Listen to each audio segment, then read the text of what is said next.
you'll see them differently today.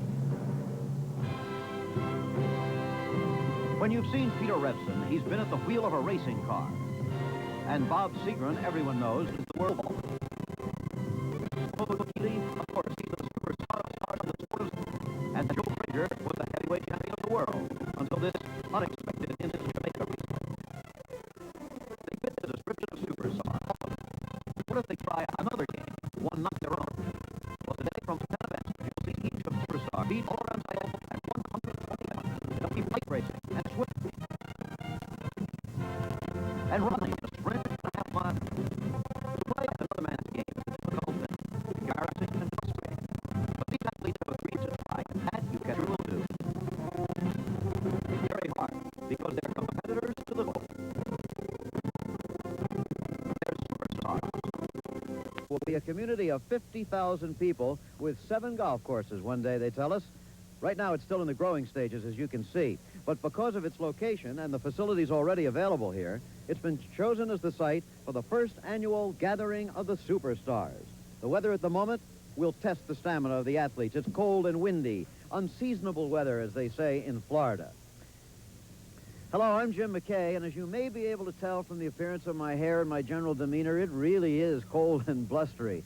However, the weatherman says that before this event is over, and it's going to be run over a course of 2 days, although you'll see it all in the next 2 hours, he says before it's over, the weather may take a turn for the better and for the warmer. What you're going to see here is literally a sports event like none that has ever occurred before. The meeting of the superstars at the summit, you might say. Can, for example, baseball's Johnny Bench beat pro football's Johnny Unitas in swimming? What about golf? Is Jean-Claude Keeley of skiing a better golfer than Rod Laver from the tennis world? Then you could take riding a bicycle. Do you think pole vaulter Bob Seagren can do that better than, say, the great tall basketball star of the Baltimore Bullets, Elvin Hayes?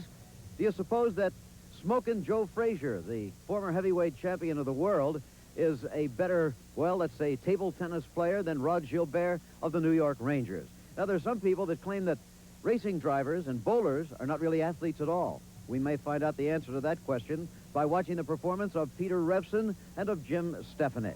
Now, here's the way the competition works. As we said, it's over 2 days. There is a list of 10 sports. From that list, each athlete must select 7 sports, not including his own. For example, Johnny Bench cannot select to hit at baseballs. Then the scoring is done on a point basis. For a victory, you get 10 points, 7 points for second, and then 4, 2, and 1. Each point is worth $300 to the athletes. In other words, if you win an event and get 10 points, you get $3,000 right there. At the end of the competition, the overall winner, the champion of champions, will get a first prize in addition to the money he's already won of $25,000. Second place will get an additional $15,000, and third place $10,000. So as you can see, this is not kidding around. They're going to have a lot of fun, and they have already been having a good time, I think, here in Rotundo. However, there's a lot of money on the line, and you can bet a lot of pride. That has already been evident in the warm-up periods that we have seen.